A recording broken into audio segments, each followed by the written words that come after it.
perubahan hanya akan bisa dilakukan kalau presidennya Anies Baswedan.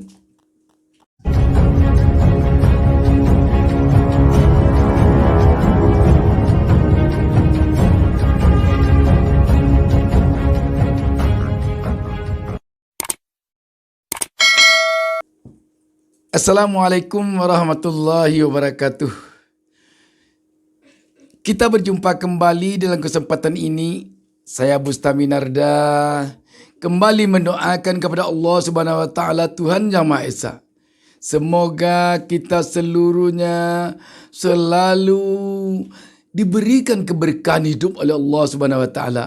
Dan semoga kita dibimbingnya dan diberinya petunjuk ke jalan yang benar.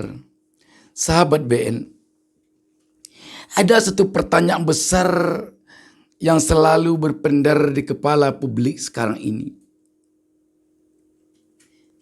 Pertanyaan itu berkaitan dengan Anies Baswedan dan Prabowo Subianto yang dua-duanya sudah menjadi bakal calon presiden Republik Indonesia. Prabowo Subianto telah lebih dulu dideklarasikan oleh Partai Gerindra yang adalah ketua umumnya Prabowo Subianto sendiri. Tak berapa lama kemudian Anies pun dicalonkan pula oleh Partai Nasdem yang deklarasinya berlangsung kalau tak salah tanggal 3 Oktober baru lalu. Sebenarnya keduanya tidak ada yang perlu menjadi pertanyaan biasa. Akan tetapi di balik itu muncul reaksi dari berbagai pihak. Reaksi yang sangat keras yang membuat kita bertanya-tanya adalah yang datang dari salah satu partai penguasa. Reaksi dari partai penguasa ini lebih banyak menyorot tentang pendeklarasian Anies Baswedan oleh Partai Nasdem jika dibandingkan dengan reaksi partai penguasa itu terhadap pendeklarasian Prabowo Subianto oleh Partai Gerindra. Reaksi dari partai penguasa diiringi oleh sejumlah partai koalisi lainnya dan juga disambut oleh sejumlah relawan dari pihak penguasa. Yang jadi pertanyaan kita, mengapa Anies Baswedan yang begitu disorot, kenapa terhadap Pak Prabowo berbeda jika dibandingkan dengan reaksi pihak penguasa kepada Anies. Sedangkan kalau kita tarik kepada besarnya kekuatan Prabowo di dalam pertarungan pada Pilpres 2024 nanti, kalau ditimbang-timbang, kalau dilihat dari hasil survei selama ini, juga kalau dilihat dari besarnya partai, kalau dilihat dari segi kesenioran, Anies tertinggal. Sebenarnya Anies tidak begitu perlu diperhitungkan jika dibandingkan dengan Prabowo. Partai yang mendeklarasikan Anies adalah Partai Nasdem, yang kursinya lebih sedikit dibandingkan dengan kursi Partai Prabowo atau Partai Gerindra di DPR RI. Dan perolehan suara Partai Gerindra pun waktu pemilu lalu lebih tinggi dibandingkan dengan perolehan suara oleh Partai Nasdem.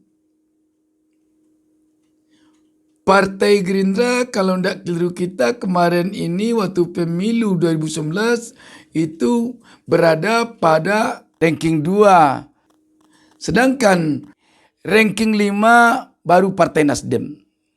Berarti di bawah Partai Gerindra. Jadi nomor 1 PDIP, ranking 2 Partai Gerindra, ranking 3 Partai Golkar, ranking 4 Partai PKB, ranking 5 baru Partai Nasdem. Begitu kira-kira kalau tidak keliru urutannya hasil perolehan suara partai pada pemilu 2019. Jadi Nasdem masih berada di bawah Gerindra.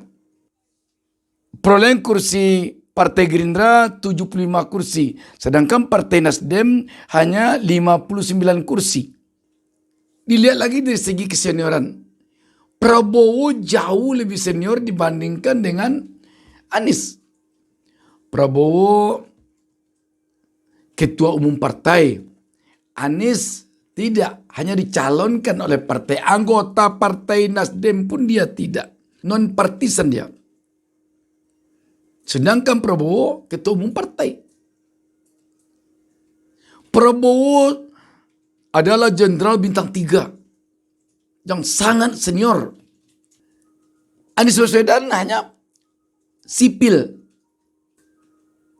Hanya saja Anies dia punya tingkat pendidikan doktor.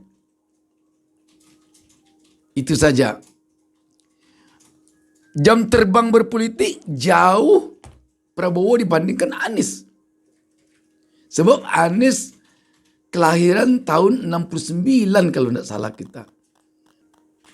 Usia Anies sekarang ini baru sekitar 53 kalau saya tidak salah. 53 tahun. Pak Prabowo sudah di atas 60. Jadi sangat senior. Apalagi kalau dilihat pada hasil survei, Anies selalu hanya 3 besar. Diurutkan ketiga setiap dilakukan survei. Hampir selalu nomor 1 hasil surveinya Pak Prabowo. Nomor 2 Ganjar Pranowo. Nomor 3 baru Anies. Jadi dari segi apa kelebihan Anies? Walaupun banyak orang mengatakan sekarang ini nggak percaya pada hasil survei.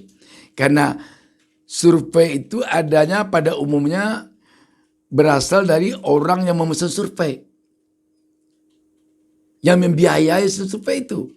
Sebab 1 kali survei biayanya kita dengar sekitar 500 jutaan minimalnya. Jadi kalau tidak ada yang membiayai susah. Yang membiayai survei tentu yang butuh hasil survei. Yang pertama butuh hasil survei ini untuk dipublikasikan sehingga nanti bisa membuat opini orang berubah. Keyakinan orang terhadap calon yang dikatakan oleh sebuah survei itu tinggi suaranya bertambah. Itu. Sehingga mungkin memang banyak juga sekarang ini publik yang tak percaya lagi pada hasil survei. Malah lebih percaya daripada polling. Polling yang diadakan YouTuber seperti polling yang diadakan Refli Harun dan yang lain-lain. Tapi terlepas dari percaya atau tidaknya orang kepada hasil survei, yang jelas hasil survei menunjukkan Prabowo selalu pada urutan pertama. Anies hampir selalu pada urutan 3. Jadi seharusnya kalau dilihat dari semua itu tadi, yang patut diserang itu sebenarnya bukan Anies. yang harus diserang itu Prabowo. Karena Prabowo yang punya kemungkinan besar memenangkan Pilpres dibandingkan dengan Anies. Karena itu strategi politiknya tentu harusnya Prabowo yang diserang agar Prabowo nanti tidak maju, bisa maju dengan lawannya lemah, yaitu Anies. Tetapi anehnya yang diserang itu Anies. Sehingga publik juga berkesimpulan ketika Gerindra mendeklarasikan Prabowo, diam-diam aja. Hampir tidak ada yang menanggapi. Biasa-biasa aja. Tetapi ketika Nasdem melakukan deklarasi untuk Anies, ributnya bukan main. Serangan datang dari kiri, kanan, atas, dan bawah. Padahal dalam politik harus kita mencari lawan yang lemah sehingga kita pemenang. Tetapi kok lawan yang kuat yang tidak diserang, yang lemah yang diserang. Itu jadi pertanyaan besar, kenapa begitu? Namun ketika di akhir-akhir masa jabatan Anies Baswedan sebagai Gubernur DKI terbongkar rahasianya. Bagaimana terbongkarnya? Masa Anies memang kelihatannya sudah menyatu, padu dari Sabang sampai Merauke. Ketika Anies menyebut akan mengakhiri masa jabatannya, bisa dikatakan seluruh daerah di Indonesia ini mengatakan menunggu kedatangan Anies. Mulai dari Aceh sana sampai ke Papua sana. Jadi kelihatannya memang terbongkar rahasianya bahwa Anies melampaui hasil survei. Melampaui hasil survei kecintaan rakyat kepadanya. Ditambah lagi dengan acara yang dinamakan oleh publik Melepas Anies untuk Indonesia yang dilaksanakan pada hari Minggu ini di Jakarta. Kelihatan bagaimana kecintaan rakyat kepada Anies. Pekikan Anies Presiden, Anies Presiden, Anies Presiden menggema di Jakarta. Dan yang datang itu tidak pakai kaos Anies. Memang masyarakat biasa yang datang. Jadi artinya apa? Anies ancaman terberat bagi lawan politiknya untuk Pilpres 2024 nanti. Bukan Prabowo. Bagaimana diri ASN? Terlihat jelas. Katakanlah sampelnya ASN DKI itu. Bukan saja ASN yang di balai kota itu yang mencintai Anies. Yang di lapangan yang sehari-hari tidak bersinggungan amat dengan Anies selama 5 tahun ini. Tetapi begitu kemarin ini ada perpisahan, kelihatan. Ada yang menangis, ada yang memekik.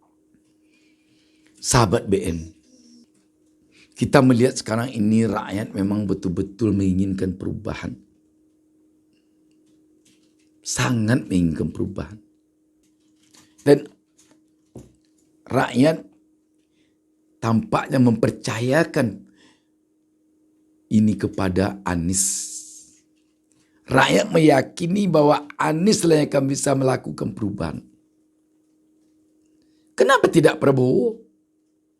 Lagi-lagi kita melihat bagaimanapun Prabowo telah masuk ke dalam koalisi penguasa.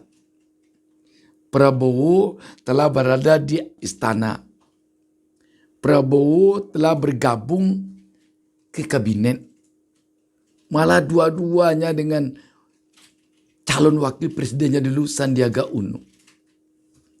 Jam ini tersimpan atau tersemat di hati rakyat. Sehingga rakyat sekarang ini berkesimpulan perubahan hanya akan bisa dilakukan kalau presidennya Anies Baswedan.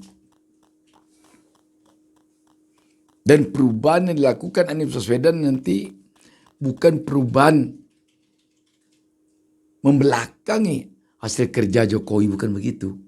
Tapi melanjutkan yang baik, memperbaiki yang kalau ada yang kurang baik, dan melakukan hal baru.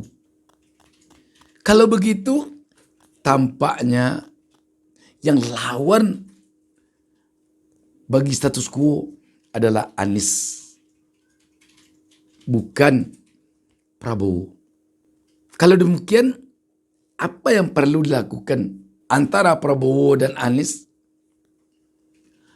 Mungkin lebih baik Pak Prabowo mengurungkan diri untuk maju dan mendukung Anies.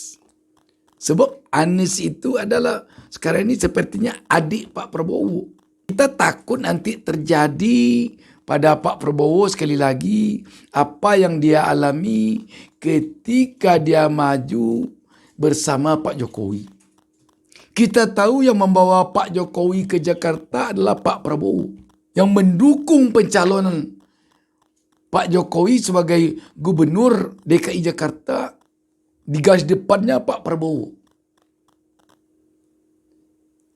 Namun ketika Pak Prabowo ingin berpasangan dengan Pak Jokowi, dan itu juga sesuai dengan perjanjian batu tulis antara Pak Prabowo dengan Ibu Megawati, yang intinya kalau kita tidak salah, mohon maaf kalau salah, kabarnya inti perjanjian batu tulis itu PDIP akan mendukung Prabowo pada Pilpres 2014. Tetapi ketika dilihat real bahwa Pak Jokowi memang dicintai rakyat waktu itu, jika dibandingkan dengan Pak Prabowo, maka lumrah saja atau masuk akal Pak Jokowi dan Ibu Megawati mengambil sikap untuk Pak Jokowi maju, tidak menjadi wakil dari Pak Prabowo. Dan ketika Pak Prabowo maju dan Pak Jokowi maju, Pak Prabowo kalah. Karena memang rakyat menginginkan Pak Jokowi. Dan kita takut itu kalau terjadi sekali lagi ketika Anies maju dan Pak Prabowo maju di tahun 2024 nanti. Sebab Pak Prabowo telah mengalami itu pada tahun 2014 dan 2019. Kalau Pak Prabowo memajukan Anies, kita yakin Pak Prabowo akan bisa menjadi seperti Ibu Megawati ketika Presiden Republik Indonesia Pak Jokowi. Kita yakin sekali Pak Prabowo akan menjadi tokoh bangsa yang sangat disegani oleh Presiden. Kebijakan apapun yang akan dibuat oleh seorang presiden yang namanya Anies Baswedan, dia tidak akan mungkin melangkai Pak Prabowo. Kita percaya itu. Tetapi kalau sekarang ada yang ribut, dulu Pak Anies bilang tak akan maju karena melihat Pak Prabowo. Itu konteks tahun 2019. Bukan konteks tahun 2024. Ketika waktu itu mungkin ada yang menawarkan kepada Anies untuk maju sebagai calon presiden. Dengan tegas Anies mengatakan, saya tidak akan mengkhianati Pak Prabowo. Karena beliau mempunyai andil besar untuk saya menjadi gubernur DKI Jakarta. Itu kira-kira. Tapi sekarang konteksnya telah berbeda. Kalau Anies tidak maju sekarang ini, sangat dikhawatirkan bukan Prabowo yang akan jadi presiden, tapi yang lain. Makanya, apapun alasannya sekarang ini, rakyat sangat menginginkan Anies maju. Rakyat berkesimpulan, kalau Anies mengecewakan Pak Prabowo, satu orang yang kecewa karena Anies maju. Kalau memang titik kesimpulan Pak Prabowo di sana. Tetapi ketika Pak Prabowo memutuskan untuk bergabung dengan penguasa, untuk masuk ke istana dulu, menjadi anggota kabinet Jokowi, jutaan rakyat yang kecewa. Karena keputusan yang diambil oleh Pak Prabowo itu. Yang menginginkan Anies Baswedan maju ini rakyat. Kalau kita perhatikan sekarang, jauh lebih tinggi keinginan rakyat untuk Anies menjadi presiden dibandingkan Anies sendiri. Sebab menarik pengalaman dari Anies sebagai seorang aktivis. Anies tidak punya pretensi tentang uang, tentang harta kekayaan untuk menjadi presiden. Itu saja. Wassalamualaikum warahmatullahi wabarakatuh. Jangan lupa subscribe. Jangan lupa subscribe.